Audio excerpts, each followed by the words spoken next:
2024 সালে একই অভিযানে বিশ্বের সর্বোচ্চ শৃঙ্গ মাউন্ট এভারেস্ট ও চতুর্থ সর্বোচ্চ শৃঙ্গ মাউন্ট লোৎসে আরোহণ করেন চট্টগ্রামের সন্তান বাবর আলী।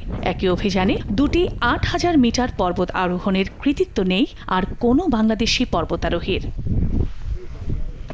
এবার পৃথিবীর 10ম সর্বোচ্চ পর্বত অন্নপূর্ণা এক অভিযানে যাচ্ছেন বাবর। 26,545 ফুট উচ্চতার শৃঙ্গটি বিশ্বের অন্যতম বিপজ্জনক পর্বত হিসেবে স্বীকৃত।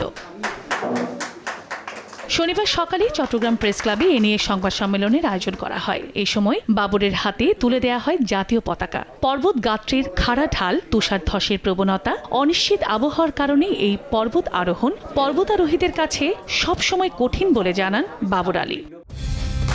কালার এক্সপার্ট, জর্জ স্যাপ এবং মাইল্ড অন হ্যান্ডস টেকনোলজি সমৃদ্ধ অরিক্স ক্রিস্টাল ওয়াশ আপনার লন্ড্রি এক্সপার্ট। চূড়ার দিকে বাতাসের গতিবেগ কম থাকবে যাতে ক্লাইম্ব করা যায়, এরকম একটা ব্যাপার। তো ওইটার উপর ডিপেন্ড করবে আসলে যে কতদিন এই অভিযানটা আসলে হবে। এভারেস্টের ক্ষেত্রে একটু বলা যায় যে এটা মের 2nd বা 3rd উইকে ক্লাইম্ব হবে, কারণ আগের বছরগুলোতে দেখা গেছে ওই টাইমটাতেই হচ্ছে এভারেস্টের চূড়ায় বাতাসের গতিবেগ কম থাকে। অন্নপূর্ণার ক্ষেত্রে একটু প্রেডিক্ট করাটা একটু মুশকিল, কিন্তু সেটা আমি বলবো 2nd বা 3rd উইকে নাগাদ ক্লাইম্ব হয় ইউজুয়ালি। আর এই ভয়ানক পর্বতে বাংলাদেশ থেকে এটি প্রথম অভিযান হতে চলেছে বলেও জানান বাবর।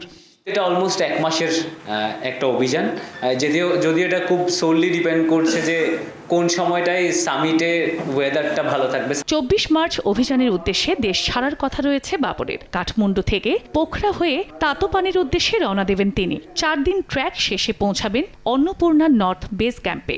মূল অভিযান সেখান থেকেই শুরু হবে। আবহাওয়া অনুকূলে থাকলে এপ্রিল মাসের 3য় সপ্তাহে চূড়ায় আরোহণ হতে পারে বলে জানিয়েছেন ভার্টিক্যাল ড্রিমার্সের ব্যবস্থাপক ফরহান জামান।